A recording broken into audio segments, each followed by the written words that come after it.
Bonjour, bonsoir, j'espère que vous allez tous bien. Ici Jean-René Hamon, très ravi de vous retrouver pour cette nouvelle vidéo.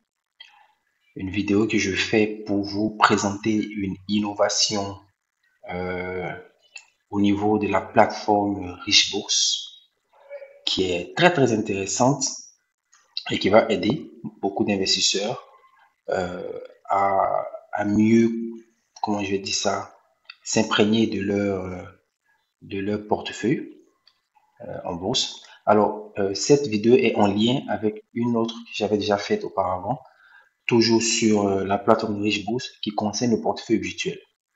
Donc, pour ceux qui ne connaissent pas, le portefeuille virtuel, c'est un outil qui vous permet de dupliquer votre portefeuille en bourse au niveau de votre SGI. Donc, qui va vous permettre de pouvoir avoir votre portefeuille ici, mais là où les SGI sont limités en termes d'analyse, en termes de profondeur, en termes de représentation, de calcul de performance, etc., la plateforme Richboost vous donne une pléthore d'informations réunies en un seul endroit. Et ça, c'est vraiment très intéressant, c'est très pratique. Et donc, j'avais déjà fait une vidéo sur comment, comment établir, comment constituer son portefeuille virtuel sur Richboost. Et donc, je vous invite à parcourir la chaîne YouTube de Richboost pour retrouver la vidéo. Et donc, voilà, cette vidéo-là, elle vient pour euh, expliquer la nouvelle innovation qui se trouve là. Ça, c'est la partie tendance. Alors donc, avant de rentrer en profondeur, je vais très succinctement vous présenter de quoi il s'agit quand on parle de portefeuille virtuel. Voilà, j'espère que ça va vous permettre de pouvoir vous-même être rassuré et puis vous amener à constituer votre portefeuille sur cette plateforme-là. Donc, moi, j'ai déjà fait le travail. Auparavant, il y a un travail d'intégration de données. Donc, sur la partie SPC titre, vous intégrez les informations liées à votre compte. Donc, ici, par exemple, c'est tout ce qu'il y a comme transactions financières, donc dividendes, dépôts, retraits, taxes et tout ça. Après, vous mettez les informations concernant les actions, les titres, hein, achat, vente d'actions, hein, les différentes actions, les quantités, etc. Encore une fois, vous pouvez toujours voir la vidéo pour que vous puissiez comprendre comment est-ce qu'on s'y prend pour pouvoir faire ça. Donc, une fois que les données sont renseignées, vous avez accès à ça d'abord au niveau de l'état du portefeuille qui vous donne la valorisation globale ici, l'espèce, les dépôts, les retraits, les dividendes. Et puis en bas là, vous avez ligne par ligne, c'est-à-dire action par action, les informations que vous avez au niveau de votre SGI. Je pense que les gens se reconnaîtront ici. Sauf que voilà, y a pas ça. Et c'est ça qu'on va voir. Il n'y a pas les tendances. On va voir ça après. Donc l'évolution, hein, l'évolution du portefeuille, c'est-à-dire la valorisation globale de votre portefeuille. Quand on parle de valorisation, c'est tout simplement que représente votre portefeuille en termes de montant. Donc, on prend les actions, la quantité, multiplié par le coût de bourse, en intégrant également votre plus-value ou bien votre moins-value. C'est ça qui fait votre valorisation. Donc là, la valorisation globale, bien sûr que je peux changer la période, je peux aller jusqu'à janvier, 1er janvier jusqu'à maintenant pour voir comment est-ce que mon portefeuille a évolué grosso modo. Et puis quand j'ai mis une période large, je peux rétrécir pour voir un peu comme si je zoomais. Voilà, également ici, pour voir un peu comment est-ce que mon portefeuille évolue. La rentabilité, ma partie préférée où je peux voir la performance de mon portefeuille sur la base de la méthode de calcul qui est le tri-paiement, le, le, le taux de rentabilité interne qui intègre la notion de temps. Parce qu'une personne qui fait 100% en 2 ans et une personne qui fait 100% en une année, elles n'ont pas la même performance. Donc, en intégrant la notion de temps, bien sûr, ça donne autre chose. Et donc, voilà, ici, d'année en année, vous avez la performance du portefeuille qui a évolué, bon, en baisse hein, pour le moment. Et on compare cela avec la performance du marché, grosso modo, euh, et également la performance du marché en intégrant les dividendes. Donc, à partir de là, vous pouvez voir si vous avez fait plus que le marché ou pas, et puis pouvoir vous exclamer sur les réseaux ou dans les groupes WhatsApp que vous avez battu le marché. On aime bien ça. Mouvement financier, c'est vraiment la section où je peux voir chaque année, j'ai gagné combien en dividendes, j'ai gagné combien en plus-value, le total, les dépôts, les retraits, les achats, l'argent que j'ai donné à la SGI en termes de commission de courtage et des frais, tout ça dans un tableau. Et puis visuellement, vous pouvez voir à travers les graphiques comment est-ce que ça évolue. Les dividendes reçus, c'est voilà combien de dividendes j'ai gagné cette année. Donc je peux changer également l'année. D'accord, je peux mettre 2024 par exemple pour voir dans quel mois j'ai reçu quel dividende. Et également pour les 10 dernières années, voilà, totalement, comment est-ce que mes dividendes ont évolué. Voilà.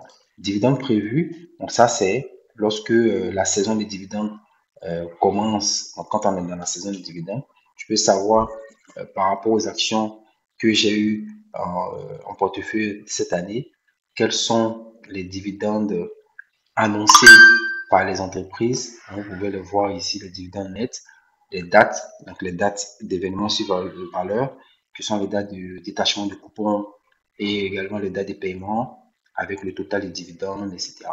Avec les rendements que ça donne.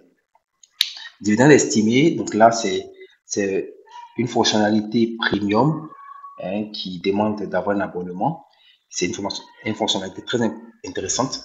C'est de l'analyse, c'est de l'analyse de portefeuille, plutôt de l'analyse prévisionnelle des dividendes. Donc, en fonction des actions, on va vous dire, par exemple, là, on est en novembre, 4 novembre, vous allez savoir pour chaque action quels sont les dividendes prévus en 2026. Oui. Donc, les actions que vous avez en portefeuille, quels sont les dividendes prévus l'année prochaine. Donc, vous avez par exemple SAPH 323 avec la quantité que vous avez, ça vous donne le montant du dividende et puis le rendement. Voilà, très rapidement, on va aller là où ce qui m'intéresse aujourd'hui. Alors, c'est-à-dire les tendances. Donc, alors, dans la partie tendance, vous voyez deux flèches, d'accord, pour chaque ligne, deux flèches. Alors, ces flèches-là ont des colorations qui sont soit rouges, soit vertes, et également des tendances à la hausse ou à la baisse. Donc, on va voir un peu de quoi il s'agit. Donc, je prends la première flèche, je mets le curseur là-dessus. Donc, si je mets le curseur là-dessus, je lis variation, valorisation, J-2 et J-1, c'est-à-dire la veille. Et on me donne un pourcentage avec un signe. Donc ici, par exemple, moins 1,2%. Ça veut dire simplement que on va me permettre de savoir, juste en mettant le curseur sur la flèche, que l'argent que représente la ligne d'action, donc SAPH, par rapport à avant-hier, d'avant-hier à hier, comment est-ce que ça évolue? Ici, en l'occurrence, ça évolue à la baisse. Donc, je sais que mon argent sur SAPH d'avant-hier à hier, ça a baissé de 1,2%. Et également, quand je mets la flèche, le curseur sur la deuxième flèche à droite, on me donne la valorisation, sinon la variation de la valorisation d'hier à aujourd'hui. Et là, c'est moins 3,98%. Donc, c'est comme si sur, c'est-à-dire d'avant-hier à hier, de hier à aujourd'hui, j'ai sur 3 jours, d'accord, le niveau d'évolution de mon argent. Et même juste en regardant comme ça les flèches en baisse, je sais que mon portefeuille est baissier. D'accord? J'ai pas besoin d'aller trop en profondeur, juste avec un coup d'œil comme ça, je sais que mon portefeuille est baissier.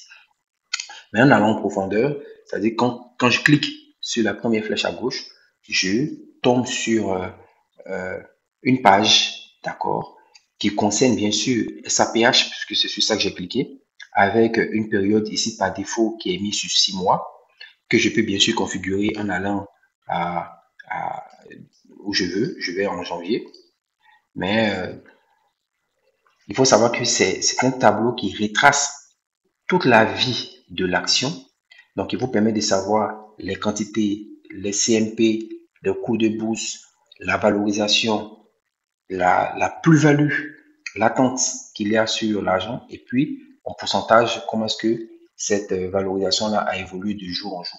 C'est vraiment magnifique, c'est de l'information qui est exploitable, c'est super. Moi, je trouve que ce travail est impeccable, qui donne profondeur à l'analyse boursière, qui nous permet de suivre. Vous voyez un peu, par exemple, ici, je sais que, par exemple, que en octobre, l'argent, la plus-value latente sur SAPH était de 764 000 et qu'aujourd'hui, elle est de, elle est de 458 000.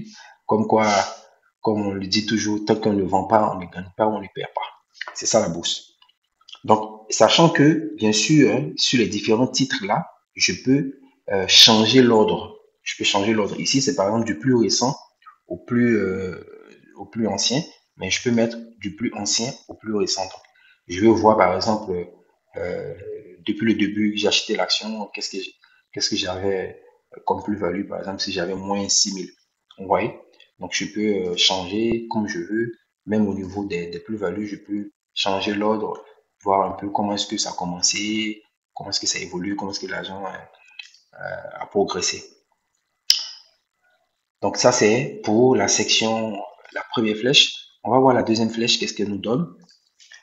Donc ici, c'est un graphique très intéressant. C'est un graphique qui me permet de voir sur un mois, d'accord? Donc le mois précédent, donc là, du 4 octobre au 4 novembre, graphiquement, comment est-ce que l'argent a évolué sur SAPH. Donc, comme vous voyez, on est en chute libre ici. L'argent est en train de fondre comme du beurre sur le sol malien en plein, en plein avril. Voilà. Donc, je peux regarder une autre action. Voilà comment est-ce que ça évolue. Ici, on est quand même monté et puis on est en train de descendre. 6 tables, je pense que là-bas, on est plutôt en range, d'accord? Et vous pouvez faire la même chose sur votre portefeuille global.